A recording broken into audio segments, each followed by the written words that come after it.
एक बार फिर आप सभी को प्रभु यीशु मसीह के जीवित, पवित्र और सामर्थी नाम में जय मसीह की। धन्यवाद करते हैं प्रभु की उपस्थिति के लिए जो हमारे बीच में है। उसने वादे के अनुसार वो हमारे बीच में है, हमारा सहायक रहा हमारे आराधना स्तुति करने में, हमारी प्रार्थनाओं में, वचन के पढ़ने में। अब समय है जबकि वचन का मनन करने का समय है, प्रभु की वाणी का सुनने का समय है। ये समय वचन के अनुसार हमारे जीवन का सबसे उत्तम भाग है। हालेलुया। हमारी परिस्थिति कैसी हो, हमारे शरीर में रोग हो, फाइनेंशियल क्राइसिस हो, कलेश हो आसपास, लड़ाई झगड़ा हो आसपास, लेकिन प्रभु का वचन हमें बताता है कि कुछ भी इनमें से हमें प्रभु से दूर नहीं कर सकता। ना कोई प्रधानताएं, ना कोई कलेश, ना कोई प्राकृतिक आपदा जिसे बोलते हैं, अकाल, भूकंप, कोई शारीरिक बीमारी, कोई आपसी कलेश, कुछ भी हमें प्रभु के प्रेम से अलग नहीं कर सकता। अगर हम प्रभु से सचमुच में, जैसा भी हमने अय्यूब की पुस्तक उसके पहले अध्याय में पढ़ा, अय्यूब के बारे में, अगर हम उस रीति से परमेश्वर से प्रेम करते हैं तो हमें परमेश्वर से कुछ भी अलग नहीं कर सकता है। हम अय्यूब की पुस्तक में से ही पढ़ेंगे, पहला अध्याय जो मेमोरी वर्स हमने पढ़ी 11-12, पेज नंबर 608। परंतु अब अपना हाथ बढ़ाकर जो कुछ उसका है उसे छू, तब वह तेरे मुंह पर तेरी निंदा करेगा। यहोवा ने शैतान से कहा, सुन, जो कुछ उसका है वह सब तेरे हाथ में है, केवल उसके शरीर पर हाथ ना लगाना। तब शैतान यहोवा के सामने से चला गया। आइए हम प्रार्थना करें। धन्यवाद पिता परमेश्वर, धन्यवाद करते हैं तेरे जीवित, पवित्र और सामर्थ्य वचन के पढ़े और सुने जाने के लिए। हाँ पिता परमेश्वर, इस अय्यूब की पुस्तक से पिता परमेश्वर आज जो कुछ बातें तू हमसे करना चाहता है वह हमारे पर जाहिर कर प्रभु। तेरी वाणी हम सुने और पिता परमेश्वर हमारे हृदय कायल हो, कन्विक्ट हो, परिवर्तित हो, और पिता परमेश्वर हम तेरे प्रेम में पढ़ें ताकि पिता परमेश्वर उस मुकुट तक पहुँचे जो तूने हमारे लिए ठहराया है प्रभु। पिता आए हुए प्रत्येक जन को तेरे हाथ में सौंपता हूँ प्रभु। हृदय की भूमि को तैयार करना ताकि जब वचन का बीज पड़े तो वो नाश ना हो बल्कि बहुत सफल लाए प्रभु। हाँ पिता परमेश्वर, धन्यवाद के साथ अपने को भी तेरे हाथ में सौंपता हूँ। तूने एक बार फिर विश्वास होकर जाना है और सामर्थ्य है ताकि पिता परमेश्वर मैं यहाँ खड़े होकर प्रभु तेरे वचन पिता परमेश्वर बोल सकूँ। मुझ में कोई सामर्थ्य नहीं, कोई काबिलियत नहीं, कोई गुण नहीं, ना ही मेरे कोई धर्म के कार्य हैं प्रभु। पिता परमेश्वर तेरी आत्मा के द्वारा पिता परमेश्वर ये कार्य संभव होता है। पिता तेरी आत्मा का अभिषेक से पिता परमेश्वर अपने वेदी के शोलों से नोटों को छू के पवित्र हो जाए। कोई भी ऐसी बात ना निकले जो शारीरिक हो, संसारिक हो, जो पिता परमेश्वर मन बहलाने वाली हो, जो धोखा देने वाली हो प्रभु। एक बार फिर पिता परमेश्वर तेरा धन्यवाद करता हूँ, आदर महिमा तुझे देते हुए प्रभु यीशु के नाम से मांगता हूँ। जब हम अय्यूब की पुस्तक पढ़ते हैं तो इसमें हम पाते हैं एक ऐसा जन जो प्रभु का भय मानता है, उससे डरता है, एक खरा मनुष्य, लेकिन उसके ऊपर जो है बहुत सारी विपत्तियां आती हैं। लेकिन वो पुरुष जो है वो प्रभु को ना बुरा भला कहता है, ना प्रभु से दूर होता है, बल्कि अंत में जो है वो प्रभु से दुगना भाग पाता है। हालेलुया। जानेंगे कैसे, हमारे जीवन में भी वो बातें किस रीति से पूरी हो सकती हैं। हालेलुया। जब हम पहली आयत से पढ़ते हैं, यहाँ लिखा है, उस देश में अय्यूब नामक एक पुरुष था, वह खरा और सीधा और परमेश्वर का भय मानता और बुराई से दूर रहता था। उस देश में उस समय एक देश था। ये जो अय्यूब की पुस्तक है, जितने ये वचन इसमें लिखे हैं, इसमें सबसे पुरानी पुस्तक है। जितने वचन के प्रमाणित करने वाले हैं, जितने वचन को साइंटिफिक रूप में, हिस्टोरिकल रूप में देखते हैं, जानते हैं, उनके तरफ से इस पुस्तक को कहा गया है कि ये सबसे पहली पुस्तक है जो लिखी गई, इसको अंकित किया गया और उसको प्रकाशित किया गया, अय्यूब की पुस्तक। और उसी अय्यूब के विषय में हम पढ़ते हैं, उस देश में अय्यूब नामक एक पुरुष था, वह खरा और सीधा था और परमेश्वर का भय मानता और बुराई से दूर रहता था। एक ऐसा पुरुष जो प्रभु का भय मानता था, बुराई से दूर रहता था। आज प्रत्येक मसीही जीवन जो है वो इस अय्यूब की तरह होना बहुत आवश्यक है। कैसा होना बहुत जरूरी है? अय्यूब की तरह। हम इस भारत देश में रहते हैं, हम मसीही हैं, हमें भी जो है अय्यूब की तरह होना बहुत आवश्यक है। खरा, सीधा और परमेश्वर का भय मानने वाला होना। परमेश्वर निश्चय शैतान को आज्ञा देता है कि वो हमारी परीक्षा ले। शैतान, परमेश्वर की ओर से कोई परीक्षा नहीं होती है। हाँ, वो शैतान जो है वो परमेश्वर को कहता है परखने के लिए कि तू अपना हाथ इसके ऊपर से उठा ले, और शैतान उसको आज्ञा देता है परखने के लिए। वो ही आज्ञा अय्यूब के लिए भी दी गई, लेकिन वो एक खरा, सीधा और परमेश्वर का भय मानने वाला पुरुष था, एक धनवान पुरुष, जिसके विषय में लिखा है उसके 10 बालक, 7 पुत्र और 3 बेटियां।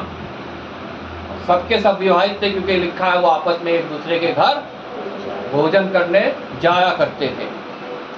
और अय्यूब जो था वो बुजुर्ग इंसान था, जिंदगी भर उसने जो है मेहनत की थी और ये सब कुछ उसने तैयार किया था, जिसके विषय में उसकी धन संपत्ति के विषय में लिखा हुआ है। उसकी भेड़ बकरियां, उसके ऊंट, उसके नौकर चाकर, सब जो है उसने अपनी मेहनत से परमेश्वर के भय में चलते हुए बनाया था, तैयार किया था, और सब कुछ वो परमेश्वर को अर्पित करता था। यहाँ तक वो अपने बच्चों की भी चिंता करता था, क्योंकि जवानी में क्या होता है, बच्चे भटक जाते हैं, बच्चे जो है शैतान का मार्ग चुन लेते हैं, शैतान के बहकावे में आ जाते हैं। वो अपने बच्चों के लिए भी प्रार्थना किया करता था। लिखा है वो उनके लिए नित्य होम बलि चढ़ाता था।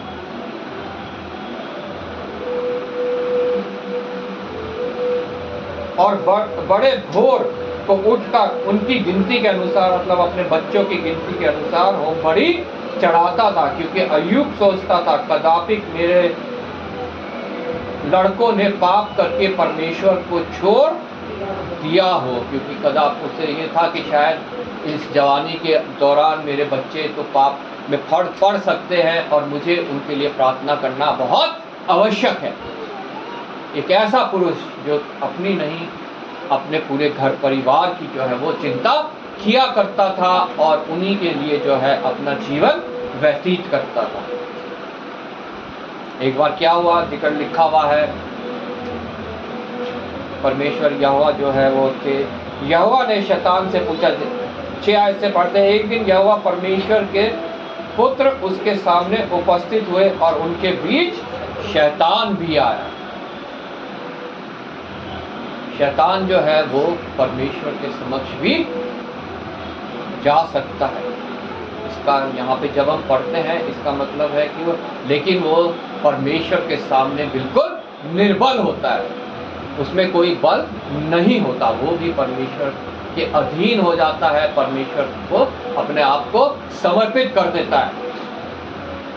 अपनी इच्छा से, अपनी मर्जी से, अपने तौर तरीकों से वो वहाँ पे कुछ भी नहीं कर सकता है, क्योंकि उस समय वहाँ पे राजाओं का राजा, प्रधानों का प्रधान, जीवित परमेश्वर उपस्थित होता है। और शैतान भी जानता है कि मैं भी इसके अधीन हूँ।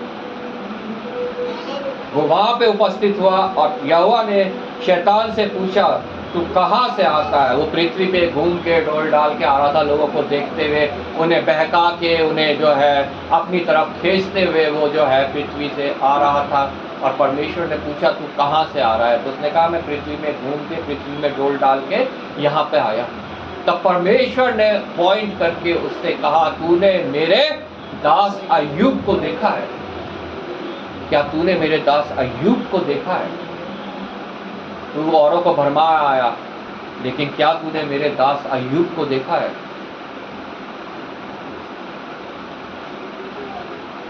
आठवीं आयत से लिखा, यहोवा ने शैतान से पूछा, क्या तूने मेरे दास अय्यूब पर ध्यान दिया है? Question mark. आज प्रभु क्या मेरे लिए, क्या आप लोगों के लिए, क्या मसीह लोगों के लिए शैतान को ये चैलेंज दे सकता है, क्या तूने उसको देखा है, उस पर ध्यान दिया है, उसको बहकाने की कोशिश की है? सोचने की ज़रूरत है, अपने आप को जांचने की ज़रूरत है, क्योंकि उसके तुल्य खरा और सीधा और मेरा भय मानने वाला और बुराई से दूर रहने वाला मनुष्य कोई नहीं है। पूरा परमेश्वर को विश्वास है कि इसको शैतान किसी भी रीति से आजमा ले, यह मेरा भय मानना नहीं छोड़ेगा। लेकिन आज हमारे ऊपर तो कोई भी विपरीत परिस्थिति आ जाए, हम शुरू हो जाते हैं और किसी तरीके से अपने आप को जो है प्रस्तुत करने, अपने आप को जो है परमेश्वर से दूर करने। हालेलुया। लेकिन परमेश्वर अय्यूब के प्रति पूरा विश्वास में था कि वो आदमी कभी भी जो है, तब शैतान ने क्या कहा, अरे तूने तो उसके ऊपर चारों तरफ अपना बेड़ा बांध रखा है, उसे आशीष दे रखी है, उसके लिए तू हमेशा जो है उपाय रखता है, जरा अपना हाथ उसके ऊपर से तो हटा के देख, तब देख वो तेरे को कैसा कोसता है। जैसे अभी 11वें आयत से हमने पढ़ा, परंतु अब अपना हाथ बढ़ाकर जो कुछ उसका है उसे छू, तब वह तेरे मुंह पर तेरी निंदा करेगा। शैतान अय्यूब के विषय में ये कह रहा है, आज वो मेरे विषय में भी ये कह रहा है, आपके विषय में, प्रत्येक मसीही जन के विषय में परमेश्वर को ये एक चुनौती दे रहा है, तू जरा अपना हाथ तो उसके ऊपर से हटा, अपनी आशीषें तो उससे दूर कर, उसके शरीर में तो तकलीफ दे, उसके परिवार में तो तकलीफ भेज, उसकी नौकरी में तो तकलीफ भेज, तब मैं देखता हूँ कि वो किस रीति से तेरी आराधना करता है, किस रीति से तेरे से प्रार्थना करता है, कैसे तेरा वचन पढ़ता है, कैसे तेरे वचन को दूसरे को सुनाता है, दूसरे को बताता है। तो अपना हाथ तो उसके ऊपर से उठा जरा। मेरे लिए भी शैतान कह रहा है, आप लोगों के लिए भी कह रहा है, प्रत्येक मसीह जन के लिए कह रहा है, जैसा अय्यूब के लिए यहाँ पे शैतान ने परमेश्वर से कहा। यहोवा ने शैतान से कहा, सुन, जो कुछ उसका है वह सब तेरे हाथ में है, केवल उसके शरीर पर हाथ ना लगाना।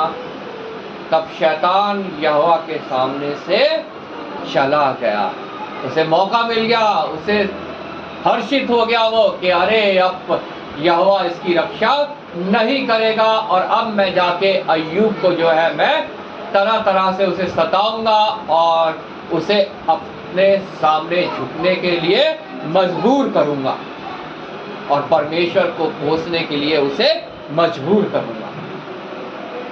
आगे जब हम पढ़ते हैं, अय्यूब के सारा भेड़ बकरियां, उसकी सारी खेती, उसका ऊंट, उसके बच्चे तक जो है सब शैतान के द्वारा छीन लिए गए। लेकिन जब हम 20 आयत से पढ़ते हैं, तब लिखा है, तब अय्यूब उठा और बागा फाड़ा, फिर मुड़कर भूमि पर गिरा और दंडवत करके कहा, मैं अपनी माँ के पेट से नंगा निकला और वहीं नंगा लौट जाऊंगा। यहोवा ने दिया, यहोवा ने लिया, यहोवा का नाम धन्य है। हालेलुया। हम लोग इस पृथ्वी पे कैसे आए थे हम सब जानते हैं। माँ के गर्भ से जब निकले थे हमारा कुछ भी नहीं था, हाथ खाली थे, तन में कपड़े तक नहीं थे, लेकिन फिर भी जो है जब हम बढ़ते जाते हैं तो हम चिंता में पड़ते जाते हैं, संसारिक शारीरिक चिंताओं में फंसते जाते हैं और हम इन सभी चीज़ों को जो है परमेश्वर से ऊपर समझने लगते हैं। लेकिन प्रभु अपने वचन में कहता है अय्यूब के द्वारा यहोवा ने दिया, यहोवा ने लिया, उसका नाम धन्य हो। हम ये भूल जाते हैं कि जो कुछ हमें मिला है, अय्यूब को ध्यान था कि जो कुछ उसे मिला है वह यहोवा की ओर से मिला है। यहोवा ने दिया, यहोवा ने ले भी लिया, उसका नाम सदैव धन्य रहे। वो तब भी जो है वो परमेश्वर को कोसता नहीं है। बाद में हम देखते हैं उसके शरीर में भी तकलीफ हो जाती है, उसकी वाइफ भी उसे कोसती है कि तू परमेश्वर को भला बुरा कह और चाहे मर भी जा, मुझे कोई फर्क नहीं पड़ता। लेकिन वो अपनी खराई में, अपनी सिधाई में, परमेश्वर के भय में उस समय भी स्थिर रहता है, बना रहता है। और जब हम इस पुस्तक को आखिर तक पढ़ते हैं तो वहाँ लिखा है अय्यूब को सब कुछ दुगना मिला। अगर हम भी चाहते हैं परमेश्वर से दुगना भाग चाहना, तो हमें इस अय्यूब की पुस्तक को पढ़ना, इसको मनन करना बहुत आवश्यक है, क्योंकि तभी हम जान पाएंगे कि ये सब कुछ कैसे संभव होता है।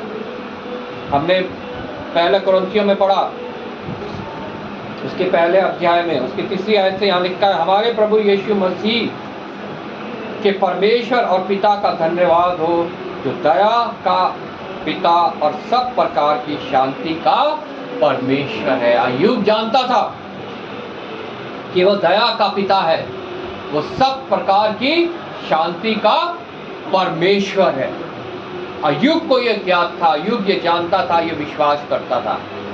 आज मुझे अपने आप को जांचना है, आपको अपने आप को जांचना है, क्या हम इस बात पे विश्वास करते हैं कि हमारा परमेश्वर दया का पिता और सब प्रकार की शांति का परमेश्वर है।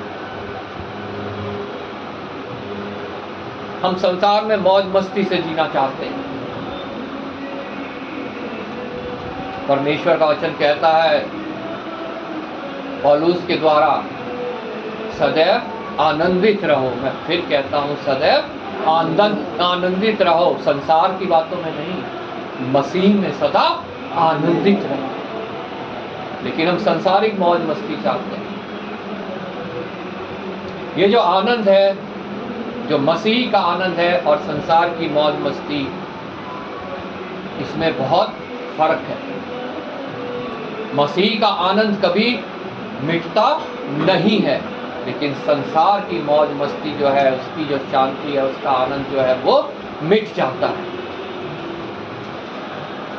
मसीह का आनंद अय्यूब के अंदर था।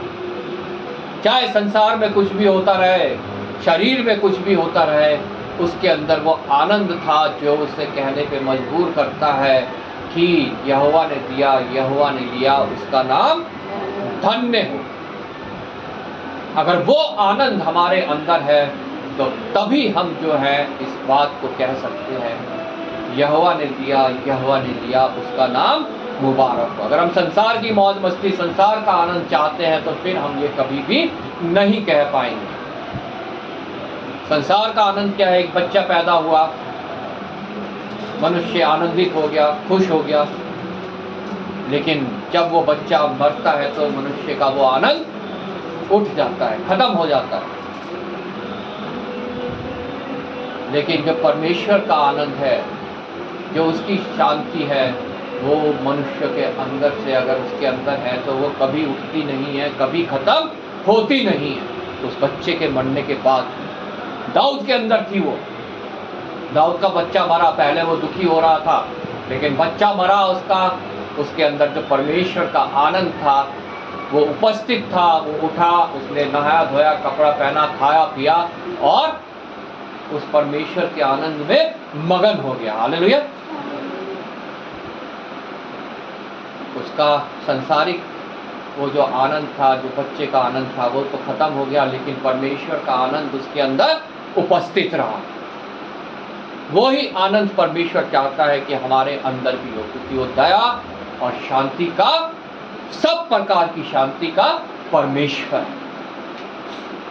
और उसे पाने के लिए हमें अय्यूब की तरह खरा, अय्यूब की तरह सीधा और अय्यूब की तरह परमेश्वर का भय मानने वाला होना बहुत आवश्यक है, तभी वो आनंद जो है वो हमारे को प्राप्त हो सकता है, जो इटर्नल पीस है, जो इटर्नल जॉय है। अगर वो मसीह जन के अंदर नहीं है तो वो अभी तैयार नहीं है उस समय के लिए जब प्रभु यीशु मसीह आएगा और अपने लोगों को लेकर चला जाएगा। वो अय्यूब के अंदर थी, वो दाऊद के अंदर था, और वो हमारे अंदर भी होना बहुत आवश्यक है। वो परमेश्वर की संगति से, उसके वचन के पढ़ने, उसको मनन करने से, परमेश्वर के लोगों की गवाहियाँ सुनने से और परमेश्वर के साथ साथ चलने से आता है। जैसे भजन संहिता में हमने पढ़ा 91 में, जो परम प्रधान के साए में छाया लिए रहेगा वह सर्वशक्तिमान की छाया में शरण पाए। यहोवा मेरा बल है, यहोवा मेरा शरण स्थान है, यहोवा मुझे छुड़ाने वाला है।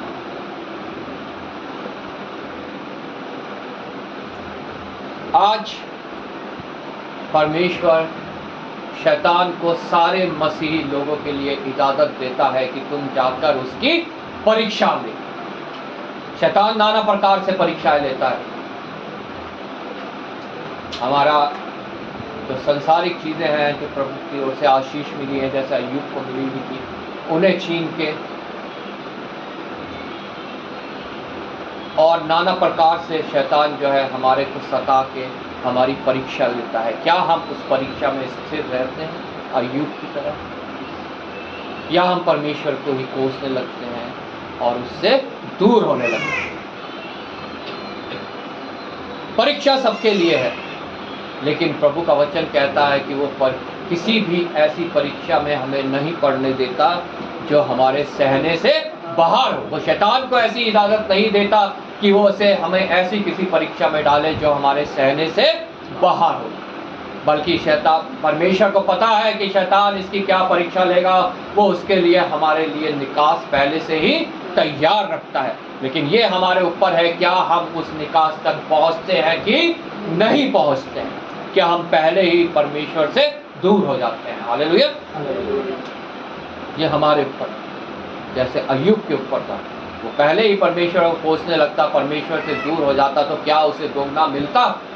कदापि नहीं मिलता। इसलिए स्थिर होना बहुत आवश्यक है, और स्थिर होके उस स्थिरता में बने रहना उससे भी ज्यादा आवश्यक है। हालेलुया। जो स्थिर है वो सावधान हो जाए, कहीं ऐसा ना हो कि वो भी गिर पड़े।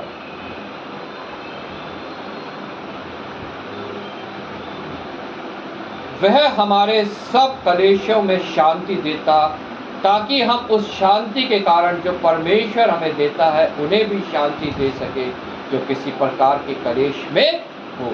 अगर प्रभु हमें शांति देता हमारे कलेशों में, तो वो चाहता है कि हम उन्हें भी शांति दें, अपने बहन भाइयों को जिनकी शैतान परीक्षा ले रहा है, जो किसी भी प्रकार के कलेशों में हैं, हम जाके उन्हें संभालें। अय्यूब के पास भी उसके दोस्त आए थे उसको संभालने, उसको शांति देने, लेकिन अय्यूब परमेश्वर में स्थिर था। उससे पता था कि ये जो दुनियावी लोग आए हैं, ये जो शांति देंगे ये कुछ समय की है, लेकिन जो परमेश्वर शांति देता है वो हमेशा की है। हालेलुया।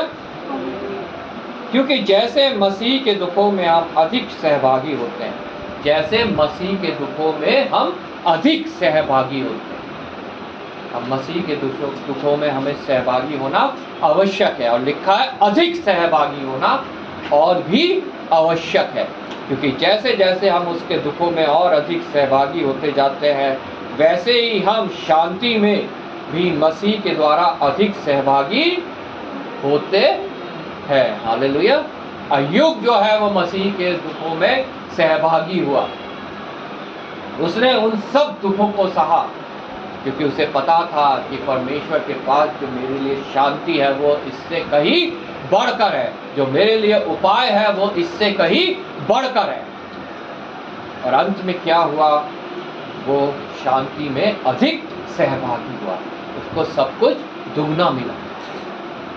दुगनी भेड़ें, दुगनी ऊंट, दुगनी खेती, दुगने बच्चे, सब कुछ जो है उसको दुगना मिला, क्योंकि उसने उस दुख को परमेश्वर की शांति में रहते हुए सहता गया, और दुख सहता गया, और दुख सहता गया, और अंत में मसीह के द्वारा अधिक सहभागी हुआ उसकी शांति में। Praise Lord. हम क्या करते हैं, हमें ये जांचना है, क्या हम अय्यूब की तरह करते हैं, या फिर हम परमेश्वर से अलग हो जाते हैं, उसकी शांति को तुच्छ जानते हैं, उसके प्रावधान को तुच्छ जानते हैं, उसकी युक्ति, उसके प्रबंध को हम तुच्छ जानते हैं, उसकी शांति, उसके धीरज, उसके आनंद को हम तुच्छ जानते हैं। अय्यूब ने उन्हें तुच्छ नहीं जाना। अय्यूब ने उन्हें प्रथम रखते हुए परमेश्वर के साथ हमेशा जुड़ा रहा, हमेशा प्रभु की महिमा करता रहा, हमेशा प्रभु के नाम को ऊंचा करता रहा। अगर हम भी चाहते हैं कि परमेश्वर की शांति हमें अधिक मिले, उसका धीरज, उसका आनंद हमें अधिक मिले, तो हमें उसके दुखों में भी जो है अधिक सहभागी होना बहुत आवश्यक है। उस खरे, उस सीधे, उस परमेश्वर के भय मानने वाले के लिए जब परमेश्वर ने आज्ञा दे दी कि तू जाके इसके साथ जो मर्जी कर ले, वो हमारे लिए भी आज्ञा दे चुका है, हमें जांचने के लिए, हमें जानने के लिए, ताकि हम उस परीक्षाओं से खरे निकले और परमेश्वर के विश्राम में प्रवेश कर सके। हालेलुया। संसार तुम्हें कलेश देता है, पर भयभीत ना हो, क्योंकि मैंने संसार को जीत लिया है। आमीन। शैतान इस संसार का राजा बना बैठा है, लेकिन परमेश्वर कहता है कि तुम भयभीत ना हो। जब वह तुम्हें कलेश देता है, तुम उनमें स्थिर रहो,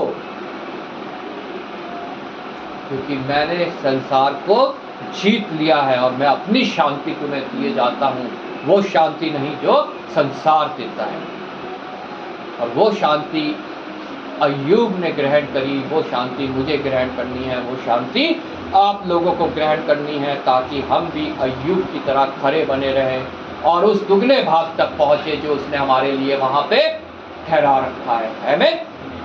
वो भाग जो इस भाग से, इस पृथ्वी के भाग से बहुत उत्तम है, उसके लिए हम तैयारी करें, उसके लिए हम परमेश्वर की शरण में आए, उसके लिए हम उसके शरण में उपस्थित रहें, शरण में बैठे रहें, और वचन को पढ़ें, उसको मनन करें, उसकी आराधना करें, स्तुति करें, चाहे परिस्थिति हमारी कैसे भी हो। हमारी परिस्थिति कभी भी अय्यूब से बुरी नहीं हो सकती। हालेलुया। जब वो पुरुष जो है खरा निकल सकता है, तो हम क्यों नहीं परमेश्वर के सामने खरे निकल सकते। हालेलुया। ज़रूरत है सिर्फ हमें परमेश्वर की बातों पर ध्यान देने की, उसके बातों पर विश्वास करने की, और उसको अपना निजी उद्धारकर्ता और परमेश्वर करके ग्रहण करने की। परमेश्वर आप लोगों को इस वचन के द्वारा आशीष दे।